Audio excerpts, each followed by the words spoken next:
வள்ளியின் பக்தியை ஞானத்தால் உணர்ந்த திருமுருகன் அவளை நேரில் சந்திக்க வர திட்டமிட்டார்.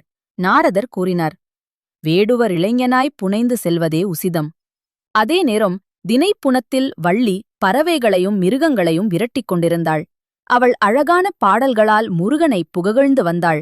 அப்போது மான்விழி மாதே என்ற ஓர் குரல் தனித்தனியாக கேட்டது. திரும்பிப் பார்த்தாள் வள்ளி. அழகன் இருந்தாலும் அந்நியன் என்கிற ஆச்சரியத்தில் நெஞ்சம் நிமிர்ந்தது. வேடன் அந்த கணத்தில் காதல் மொழி பேசினான். வள்ளி அஞ்சி நாணிக் கொண்டாள்.